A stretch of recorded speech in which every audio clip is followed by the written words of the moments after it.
Hello, welcome to my tutorial on how to set up Coinalyze and how to use the tool for altcoin trading on lower timeframes. Firstly, nothing in this video constitutes as financial advice. I'm just a random guy on the internet who goes by the name of RunnerXBT.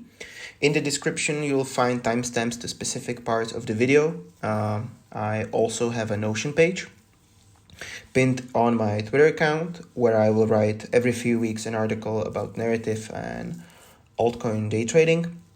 Also, this is not sponsored by Coinalyze or anybody else. It's just me being bored on my birthday and making this video for you guys. If you find this video useful, please consider retweeting it on Twitter. If you want to be using this strategy and don't know which coins you should be looking at, I'll give you several ways to identify quote-unquote coin of the day. First step is importing all Binance or Bybit perpetual pairs, depending where you're trading, to your TradingView watchlist from Sandwich Finance. It's free. Also, it is in the description below, as I just said. So you'll pick USDT perpetual futures. It has more pairs. You can download it. And I will not do it because I already have it imported. Then you go to TradingView and you can import list. So in this video, it has 3 chapters. Chapter 1 is setting up Coinalyze, how to add indicators and change settings. Chapter 2 will be talking about basics of order flow and all the indicators. In chapter 3, I'll go over some charts and try to do commentary. Also, I'll show a very simple strategy that I've been utilizing quite a lot in 2022, and it's obviously still viable this year as well.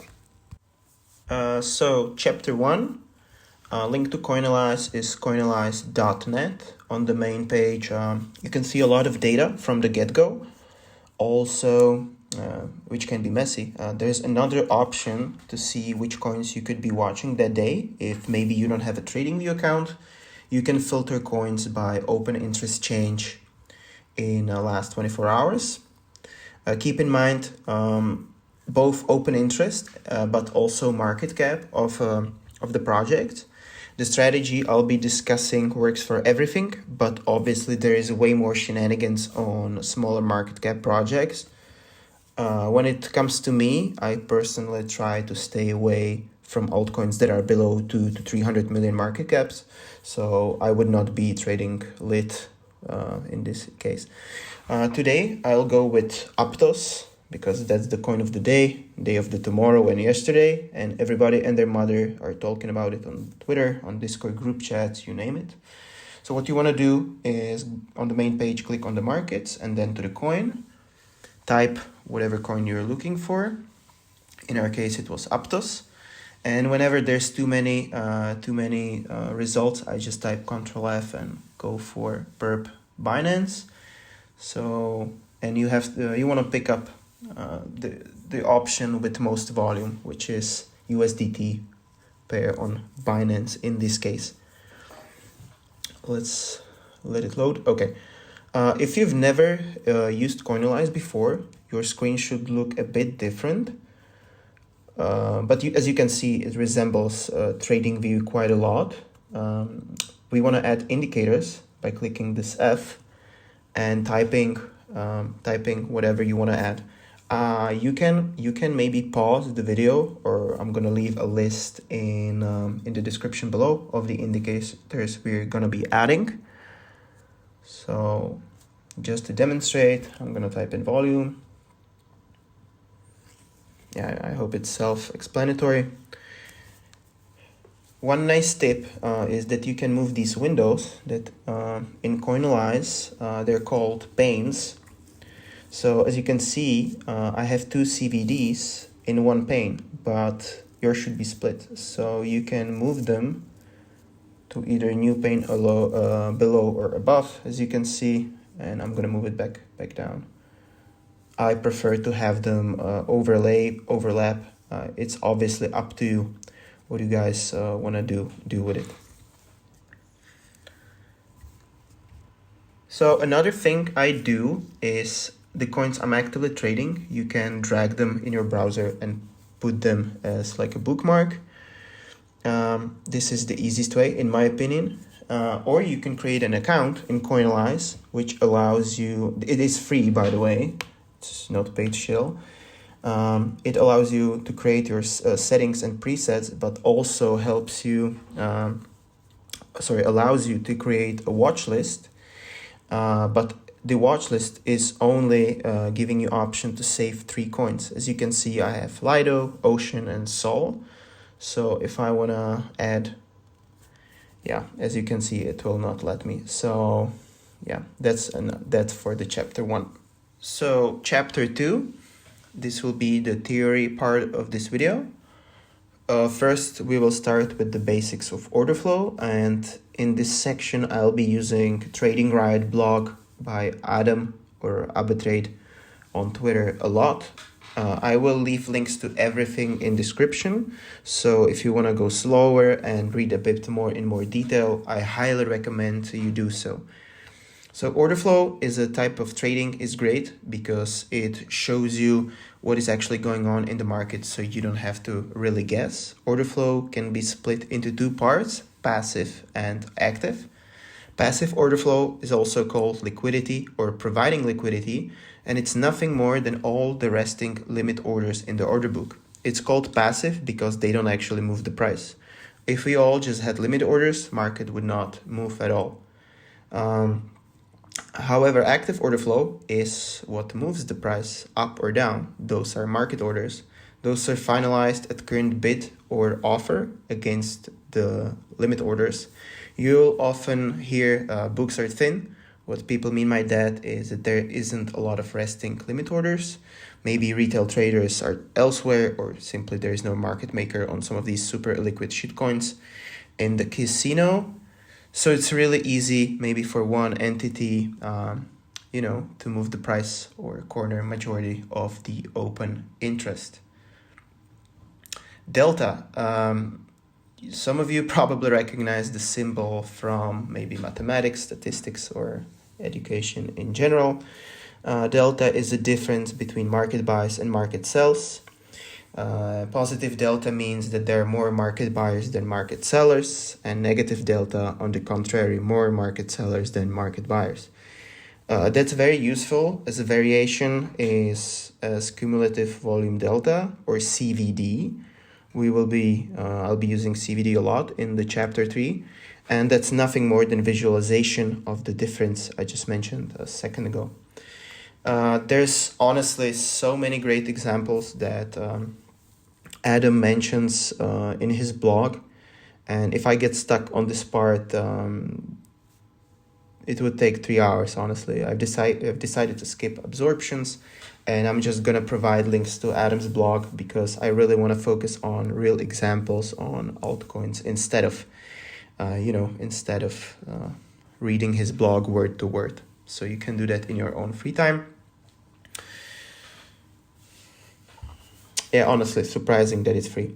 If you don't know the difference between USDM and coin marginalized, I also going to provide source from Binance, but I assume most of you are trading USD pairs anyways. I want to say 95% of you.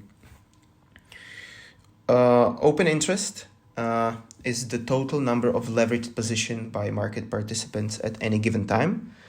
So if people are going to be buying spot, it will not affect the open interest.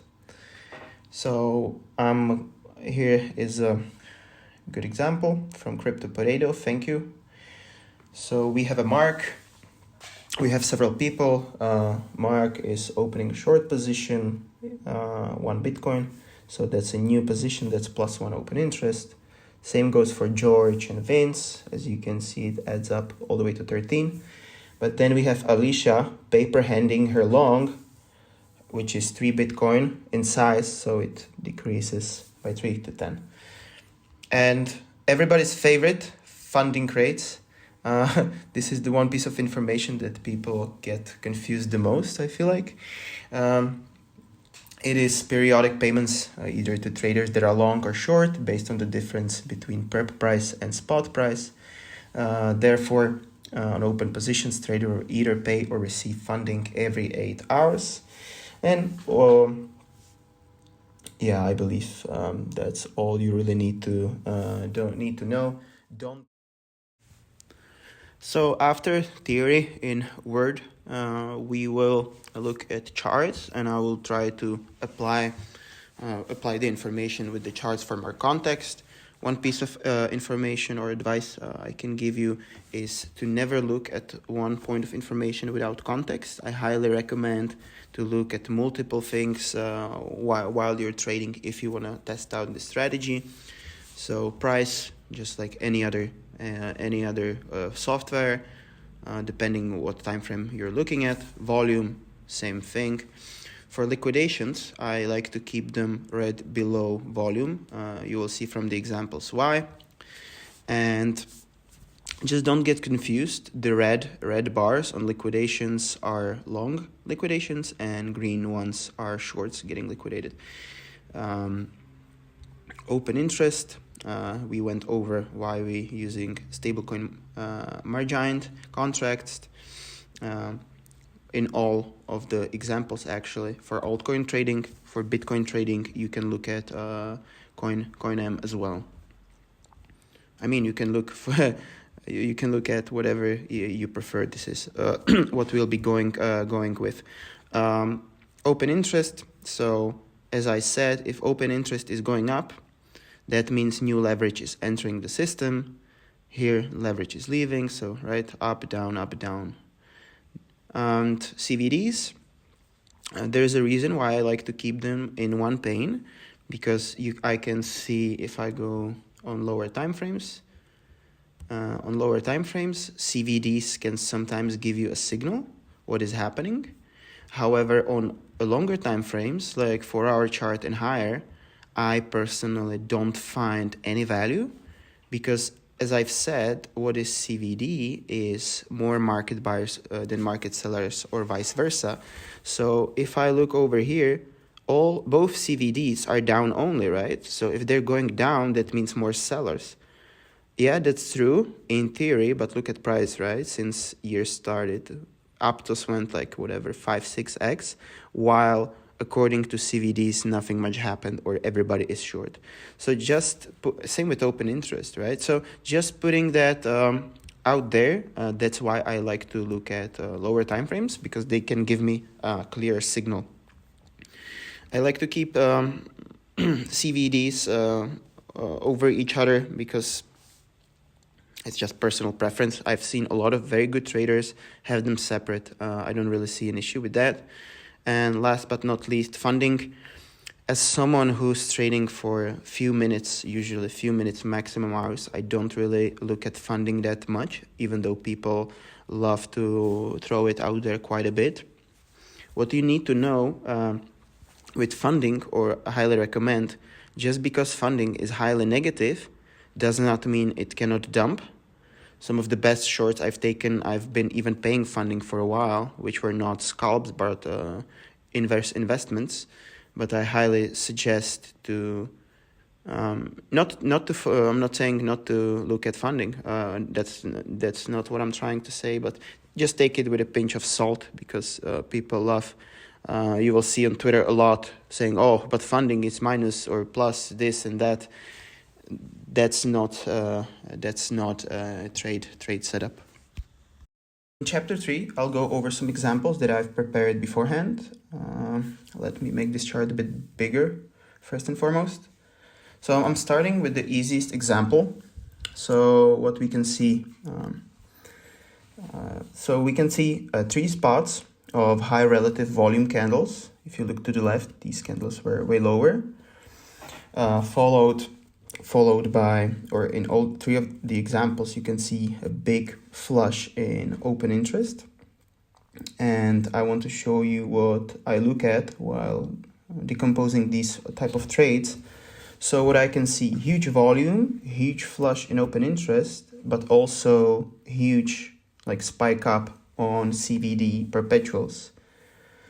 So what does that mean? That's a short liquidation, either a short liquidation on someone closing a short that cascades into shorts getting liquidation. So what you want to write down, and I'm going to write it down for you as well, is OI down, open interest down, and perp CVD up is shorts getting wrecked. In other examples, I'll add other variations of this relationship. And yeah, as I've just said, this move is also visible on liquidations in only 2 of the 3 examples, actually. As you can see on the third one, to the most to the right, that there is no real liquidation candle.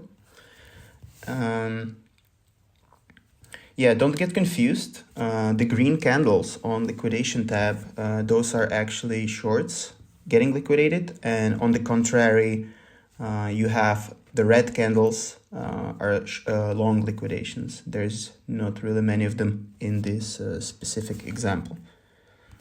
So a while ago, I went over the short liquidations, and now we have the exact opposite. So long liquidations and potential long entry. So for what I often do in my visualization, I like to put vertical lines. Maybe somebody finds it useful, so simply to have a spot or like a place where the big move starts happening, so you can analyze it zooming in. So what do we have here? We have perp CVD down, also followed with open interest down. That means longs are closing, or we had long liquidations. And you can see the red candles in the liquidation tab as well. So yeah, someone got blown out. And as you can see probably in the second example, these long liquidations often provide a decent entry or a decent long trigger. And the strategy I'm using is you can just take your 2 and 3%, and call it a day. I'm not trying to catch pico bottoms. That's what I emphasize a lot in Discord and on Twitter, that I'm usually in and out within minutes. So just something to keep in mind. I'm just going to repeat. So we had open interest flush with CVD perpetuals down. Perfect confluence with liquidation candle.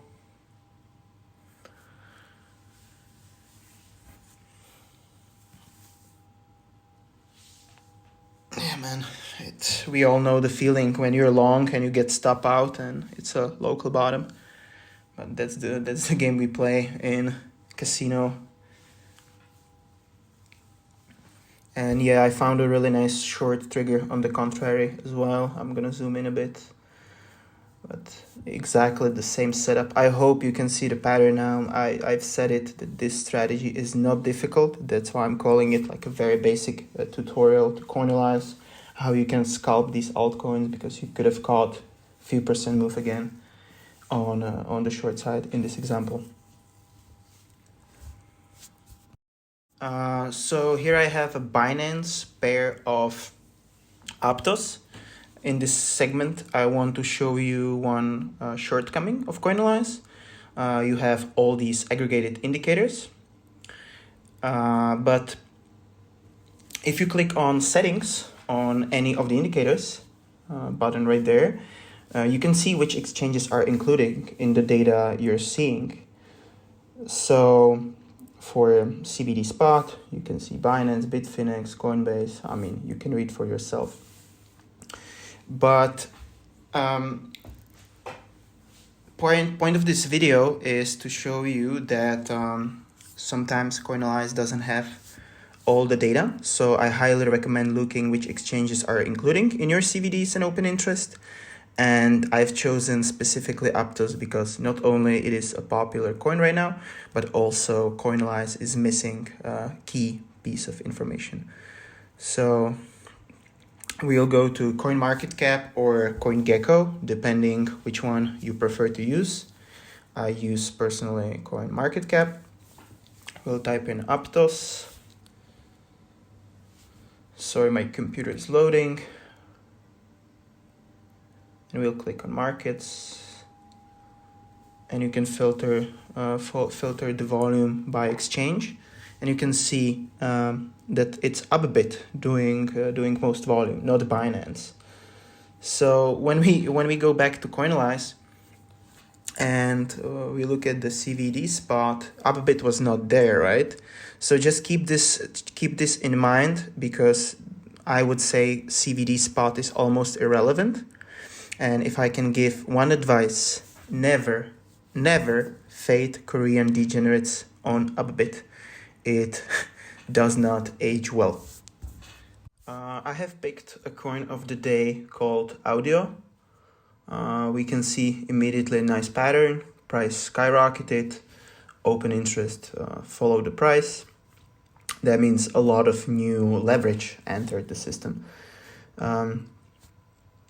This happens a lot with altcoins like this. So I'm gonna put a vertical line, and I would like to pinpoint something you'll see quite a lot, and don't get confused by it. That somehow at the local top, CVD spot is down only. That means more market sellers than market buyers on spot. And you can go full Binance cartel is hunting us. She's a rant on how markets are manipulated on Twitter. Shout out to Valera Imperator on Twitter. But seriously, sometimes the CVDs are simply not the greatest tool. They don't say a lot. Here I'm showing you another shortcoming of Coinalyze.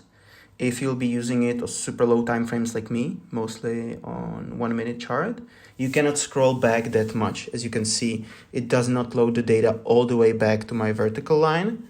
So yeah, I'm gonna have to try with a bigger time frame. Yeah, much better. So as you can see, this whole run up on price took quite a bit of time. Actually, it took almost 5 hours without any single chance to really get a good short entry. And I mean, you could have shorted, but you would not be in profit. In the meantime, price went up 60%, while open interest, roughly speaking, more than tripled. I'm gonna write it down again. But in the meantime, I'll say this accumulation on price, or something that reminds of TVAP, like price action, happens quite a lot on these altcoins. So I really recommend engraving this pattern to your memory, because you really don't want to be fading while it's happening. I would say, obviously, up to you if you want to experience. So timing blow off top on this without like a big VIC or liquidation, I mean, yeah, really, honestly, good luck. It's much better to go long with a tight stop loss until you're proven wrong. And yeah, as I've mentioned before, in this case, I wouldn't even look at CVDs. And as a matter of fact, there is a way to somehow try to time the top on these. As you can see, I made these lines. When these moves exhaust, simply when you look price rounding up, but also volume, that is sometimes an indication that it's over of the leg up, and there you could be looking for a short entry with a tight stop loss as well. Much better than trying to short the parabolic phase of the run. In previous examples, I mentioned relationship between open interest and CVD, and I'm just gonna paste something I really recommend writing down, as this is this strategy bread and butter. So let's make it a bit bigger and let's go over it. So when open interest is going up and CVD is going down, that's new shorts entering the system. Open interest up, CVD up, those are new longs entering. Open interest down, CVD up, those are shorts closing or short liquidations. And OI down, CVD down, it's longs closing or long liquidations. Obviously, I'm talking about CVD futures. So in my case, it's the green one. Don't confuse it with spot. Also remember, what does it mean to be liquidated? That's forced buying or selling. So often price goes up or down from forced market participants, which is really important, because just always remember this motion, I guess. So if you look at Matic from beginning of the year, it's been constantly grinding higher with the rest of the market, but I would like to think that it was relatively underperforming compared to other bigger projects. But you can see on this 1 hour chart that open interest and CVDs aren't telling you anything unless you like zoom in a bit closer, or like the most recent price action. And you might see a pattern that I've shown in previous examples. Price looks like accumulation, while open interest is also going up only on relatively high volume. And in this case, spot is leading. If you look at the bottom, the orange line, which is in my case CVD spot, has been the dominating force. When spot is leading, that's quite bullish. It's, in my opinion, much healthier dynamic than when futures are leading. Also, I'm recording this video just on my small laptop, and sometimes it's good to make a specific indicator full screen, or use a measure tool so you can see the percentage gain or the moves in general will give you better perspective. Yeah, I mean, on such a small laptop, you might not see everything. Usually for trading, I have other monitor, but for recording of this video, I've stuck simply with my laptop. Because when it's zoomed out like this, the open interest change does not look that dramatic, but it was up 28% in 8 hours, which is not little, you know. But at the time of the recording, the price action kind of reminds me of Aptos or DYDX or any other strong coins that people try to fade. I would not be surprised if Matic continues this price action and eventually wipes up some shorts with relatively big open interest flush, and maybe a nice wick to the upside on price, and obviously that would mean CVD perps going up as well. So this is just like a bold prediction. I don't know. I've seen a lot of people talk about it on Twitter recently, Pentoshi and other big accounts. The reason why I'm trading this strategy is because I'm not trying to predict what is going to happen when you have Bitcoin leading the dance. That's why I just stick to my lower time frame altcoin trades, because when they fly hard regardless of Bitcoin price action. It's just the same old playbook for most of these coins, really.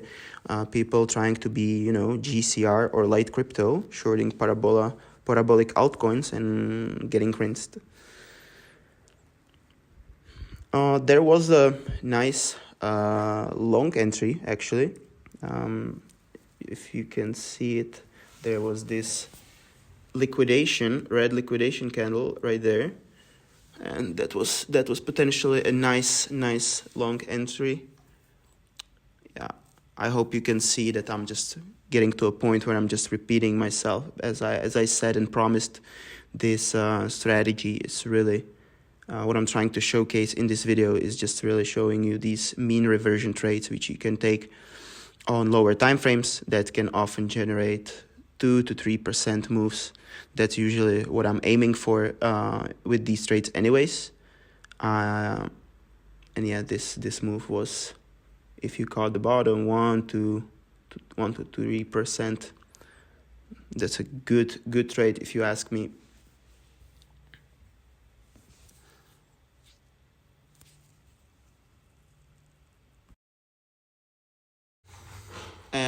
last example of this video, I want to talk about Magic, because I feel like it has a very interesting structure / situation. So Magic, well, if you've been around on crypto Twitter last few weeks, actually around New Year, a lot of people were posting threads about how Magic will be a nice short, because it has like quite a bit of unlocks for staking, for people who had logged staking, maybe a bit of team as well. I don't know the dynamics in detail, but the idea was, yeah, let's short this shit to zero, right? And back then, Magic had only perps on Bybit, if we're talking about like major exchanges, and not on Binance. But in the meantime, just a few weeks later, 3-4 weeks later, Magic was listed on Binance perps, as you can see, and not everybody, but a lot of people are trying to fade it because unlocks. So shorting unlocks is no longer alpha. 1 second, shorting. At least in my opinion, I feel like that's like your consensus trade, right? People think like, oh, it's gonna go to zero, providing a lot of fuel or liquidity to the game. So looking at Magic, obviously this coin does not have a lot of history in terms of price action because it was just listed. But so for that reason, I highly recommend, not with coins like this, not to not look at order flow, but what do you get from the information, right? Like open interest literally started at close to zero. Yeah, it includes Bybit, but still, I would give this chart, I would give this data a bit of time, to have some history, to see how it reacts, how the price moves. I would not be surprised if this just keeps squeezing higher.